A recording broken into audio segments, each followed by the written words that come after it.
ती माधुरी दीक्षितची ॲड तुम्ही नक्की बघितली असेल, रामबंधू आपला टेस्ट पार्टनर. माधुरी दीक्षित तर छानच दिसते ह्या ॲडव्हर्टाइजमेंटमध्ये, पण मी बोलतोय रामबंधूबद्दल. खरंच हा ब्रँड कुठून कुठपर्यंत आलाय मित्रांनो. इन्स्पायरिंग स्टोरी आहे यांची. लहानपणी मला आठवतं, दिवाळी आली की आई म्हणायची जा दुकानात रामबंधूचा चिवडा मसाला घेऊन ये, आणि मी ज्यावेळेस जायचो त्यावेळेस तिकडे रामबंधूचे चिवडा मसाला तिथे अवेलेबल असायचे. आज तो दिवस आणि आजचा दिवस मला आठवतोय, हा ब्रँड खूप ग्रो झालेला आहे. ब्रँड तर हा तेव्हाच मोठा झाला होता मित्रांनो, पण आज हा ब्रँड 15 ते 20% ॲन्युअल ग्रोथ करत आहे. दररोज 1000 टन पापड, 6000 टनचे लोणचे आणि 8 टन सॉसेस हा ब्रँड विकतोय. ही कंपनी आज भारतातली एक अतिशय वेगाने वाढणारी FMCG ब्रँड बनलेली आहे. खूपच इन्स्पायरिंग आहे. रामबंधू मसाले, अचार आणि पापड, आपला टेस्ट पार्टनर. काय जबरदस्त प्रोडक्ट्स आहेत त्यांचे. लोणचं घ्या, पापड, मसाले, केचप, सॉसेस, पेस्ट, चटणी, सगळं काही फार जबरदस्त आहे. आज रामबंधू मसालेचे 1000पेक्षा जास्त डिस्ट्रीब्युटर्स आहेत. 12 राज्यात त्यांचं नेटवर्क पसरलेलं आहे. आणि फक्त भारतातच नाही तर US असेल, UK, Qatar, Dubai, Canada, Germany, Netherlands, बापरे, ह्या सगळ्या देशांमध्ये प्रोडक्ट्स एक्सपोर्ट करते रामबंधू. खरंच आज लाखोंचा टेस्ट पार्टनर आहे रामबंधू, असं म्हणायला हरकत नाही. पण प्रश्न आहे की 1970s मध्ये सुरू झालेला हा ब्रँड आज इतका मोठा कसं काय झाला आहे. तर चला आज ह्याच केस स्टडीमधून जाणून घेऊयात की रामबंधू भारताचा टेस्ट पार्टनर कसं काय बनला. काय लेसन्स आपल्याला घेता येतील बघूया ह्या केस स्टडीमधून. पण सुरुवातीला समजून घेऊया ह्या कंपनीबद्दल थोडीशी अंडरस्टँडिंग करूया. ही कंपनी काय आहे, कुठून सुरू झाली आणि कशी कशी मोठी झाली. रामबंधू मसाले हे नाव आज प्रत्येक घरात तुम्हाला ऐकायला मिळेल. काही ना काही प्रोडक्ट्स तुम्हाला दिसतील, नाही तर मसाल्याच्या तरी नावाने तुम्हाला नक्की ऐकायला मिळेल.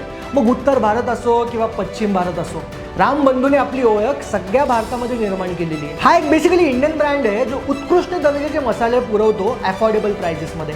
त्याचे उदाहरण म्हणलं तर तुम्ही कुठल्याही भारतीय मसाल्याच्या बाजारात जावा ना, तुम्हाला कुठल्याही दुकानात जावा हो, कुठल्याही दुकानात जरी तुम्ही गेलात तर ह्यांचे मसाले तुम्हाला प्रत्येक दुकानात दिसणार. आता विषय हा आहे की रामबंधू मसाल्यांची सुरुवात कधी झाली. 1970 मध्ये नाशिकमधून ही सुरुवात झाली.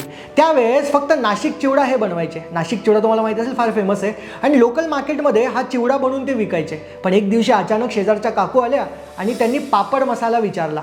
मग हेमंत राठी जे होते आजच्या केस स्टडीचे आपले हिरो, त्यांना विचार आला की यार पापड मसाला पण बनवता येईल, पापड मसाला पण ठेवता येईल. आणि मग तिथून त्या पापड मसाल्याची सुरुवात झाली. आणि मग तो नाशिक चिवडा आणि पापड मसाला हे ते विकत गेले. 1985ला हेमंत सरांचे भाचे म्हणजे उमेश राठी यांचं शिक्षण पूर्ण झालं आणि पूर्ण होताच मग त्यांनी कंपनी जॉईन केली. काही दिवसांनी दोघांनी मिळून ती नवीन कंपनी रजिस्टर केली. आणि त्याच वेळेस ह्या दोघांनी ठरवलं की आता ह्या कंपनीला भारतातील एक नामांकित कंपनी बनवायचं. पण इतकं सगळं सोपं असतं का की ठरवलं आणि झालं? इतकं सोपं काहीच नसतं. म्हणूनच ह्यांच्या पण लाईफमध्ये बरेचसे प्रॉब्लेम्स आले, बरेचसे स्ट्रगल आले. इथपर्यंत यायला या दोघांना बरेचसे पापड बेलावं लागले असं मी म्हणेल. कारण सुरुवातीच्या 8-9 वर्षात इनिशियल स्टेजमध्ये त्यांना एक्सपांड तर करायचा होता बिझनेस, पण खूप सारं स्ट्रगल होतं. पैसे पुरायचे नाहीत आणि वर्किंग कॅपिटल जे होतं ते एक्सपान्शनसाठी पुरे नसायचं, नवीन मशिनरीज घेण्यासाठी किंवा नवीन लोक हायर करण्यासाठी. मुळात 1985 पासून सुरू झालेला हा प्रवास सरळ नव्हताच. पण हेमंत राठी आणि उमेश राठी यांची कठोर मेहनत, परिश्रम आणि जिद्द आणि दूरदृष्टीमुळे आज हे सगळं शक्य झालं आहे मित्रांनो. मुळात ह्या बिझनेस केस स्टडीमधून आपण काय शिकू शकतो आणि त्यातनं त्यांनी काय केलं, हा बिझनेस कसा मोठा केला, हे सगळं मी तुम्हाला सांगणार आहे. नंबर 1 मला वाटतंय innovation and diversification was most important. ते काळानुसार बदलत गेले, नवीन नवीन गोष्टी अडॅप्ट करत गेले, इनोव्हेट करत गेले. आज आपण बघतो की किती सारे ब्रँड्स नवीन नवीन सुरू होतात आणि ते बंदही होतात. पण रामबंधू अनस्टॉपेबल आहे. दरवर्षी ते काही ना काही चेंज करत गेले. मग ते पॅकेजिंगमध्ये असेल, मग ते फ्लेवर्समध्ये असेल, मग ते व्हरायटीजमध्ये असेल. सातत्याने ते चेंजेस करत गेले, अडॅप्ट होत गेले, फ्लेक्झिबल होत गेले, मार्केटच्या नीडला समजत गेले, कस्टमरला समजत गेले आणि नवीन नवीन गोष्टी करत गेले. बऱ्याच गोष्टींमध्ये ते बदल घडवून आणत गेले आणि आपल्या प्रोडक्ट्समध्ये नवीन नवीन नेहमी काही ना काही करत गेले, ज्याच्यामुळे ते मार्केटमध्ये टिकून राहिले. आणि मोस्ट इम्पॉर्टंट, त्यांनी मसाले सोडून बरंचसं काही चालू केलं. लोणचे, पापड, केचप, सॉसेस, पेस्ट सगळं काही चालू केलं. आणि मुळात हेच त्यांचं USP बनलं की एका ब्रँडच्या विश्वासात हे सगळं काही तुम्हाला मिळणार आहे. आणि मग त्यांनी उत्तर भारत आणि दक्षिण भारत ह्याचा डिफरन्स समजून ह्या दोघांसाठी वेगळे फ्लेवर्स बनवायला सुरू केलं. तुम्ही बघा साऊथ इंडियामध्ये थोडासा लोकांचा फ्लेवर वेगळा आहे. चिकनसाठी वेगळे मसाले बनवायला चालू केलं आणि नॉर्थ इंडियासाठी वेगळे मसाले.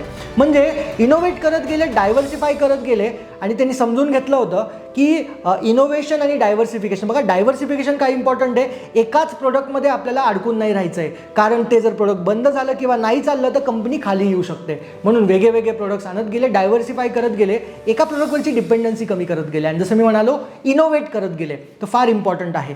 दुसरं त्यांचं मजबूत नेटवर्क. बघा FMCG ब्रँडमध्ये सर्वात महत्त्वाचं असतं तुमचं नेटवर्क. मग ते रिटेलर्स असतील, मग ते डिस्ट्रीब्युटर असतील, सगळ्यांना सोबत घेऊन चालणं, त्यांना खुश ठेवणं, त्यांना ट्रेनिंग देणं, त्यांना वेगळ्या ठिकाणी रिसॉर्ट्समध्ये घेऊन जाणं, हे सगळं फार इम्पॉर्टंट असतं कुठल्याही ब्रँडसाठी. आणि रामबंधूने सगळ्या डीलर्सना आणि रिटेलर्सला सोबत ठेवलं आणि आज तुम्ही बघाल 1000पेक्षा जास्त डिस्ट्रीब्युटर्स आज त्यांचे भारतामध्ये आहेत.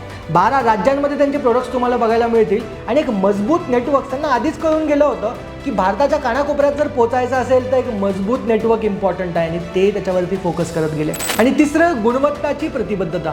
रामबंधूने नेहमी गुणवत्तेवर फार फोकस केला आहे. कस्टमर सर्व्हिस फार इम्पॉर्टंट आहे त्यांच्यासाठी. म्हणून त्यांनी टेस्टमध्ये कधी हायगाई नाही केली, त्यांनी कॉम्प्रोमाइज केलंच नाही क्वालिटीवरती. प्राइजेस अफोर्डेबल ठेवत गेले आणि गुणवत्ता ही टॉप लेवलची ठेवत गेले. म्हणून आज ते इथपर्यंत आहेत. त्यानंतर त्यांचं मार्केटिंग आणि ब्रँडिंग बघा, स्मार्ट ब्रँडिंग करत गेले, स्मार्ट मार्केटिंग करत गेले.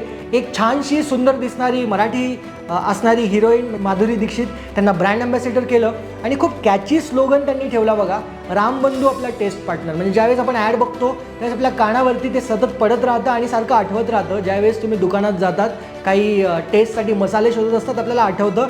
5वं जागतिक विस्तार, ग्लोबलायझेशन त्यांनी केलं. म्हणजे फक्त भारतामध्येच नाही तर बाकीच्या कंट्रीजमध्ये पण मसाले एक्सपोर्ट करायला चालू केलं, आपले प्रोडक्ट्स एक्सपोर्ट करायला. फार इम्पॉर्टंट आहे बघा. तुम्हाला धंदा जर स्केलेबल करायचा असेल तर फार इम्पॉर्टंट आहे दुसऱ्या कंट्रीजमध्ये आपले प्रोडक्ट्स पाठवणे.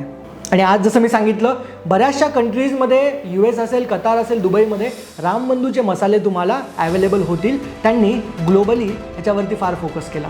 आणि नंबर 6 टेक्नॉलॉजी. बघा कुठलाही तुमचा ब्रँड असेल किंवा बिझनेस असेल त्याला टेक्नॉलॉजीसोबत जोडता तुम्हाला आलं पाहिजे. रामबंधूचा मला वाटतं खूप इम्पॉर्टंट त्यांच्या ग्रोथमध्ये हिस्सा राहिलेला आहे टेक्नॉलॉजी. आनंद राठी जे की कंपनीचे डिरेक्टर आहेत, त्यांनी बिझॉम नावाच्या कंपनीसोबत कोलॅबरेशन केलं सप्लाय चेन मॅनेजमेंटसाठी. बघा FMCG ब्रँडमध्ये काय होतं की प्रोडक्शन होत राहतं आणि नेटवर्क्सला ते डिस्ट्रीब्यूट होत राहतं. पण कुठल्या मार्केटमध्ये काय आपला माल पडलेला आहे, कुठला माल खपतोय, कुठल्या मालाची गरज आहे, हे रिअल टाईम डेटा ट्रॅकच होत नाही. आणि बिझॉम ही अशी टेक्नॉलॉजी आहे, अशी कंपनी आहे ज्यासोबत कोलॅबरेट करून त्यांना रिअल टाईम डेटा मिळत गेला, डिसिजन घ्यायला सोपं होत गेलं आणि म्हणून त्यांचं जे वेस्टेज आहे ते कमी झालं आणि प्रोडक्शन किती करायचं, कसं करायचं आणि कुठे काय पोचवायचं त्याचा रिअल टाईम त्यांना डेटा मिळत गेला. सो टेक्नॉलॉजी फार इम्पॉर्टंट आहे. बघा हे 6 लेसन्स मी तुम्हाला आज दिलेले आहेत. तुमचा ब्रँड जर तुम्हाला मोठा करायचा असेल आणि FMCG मध्ये असेल तर हे 6 पॉईंट्स ह्या केस स्टडीमधून तुम्ही घेतले पाहिजेत.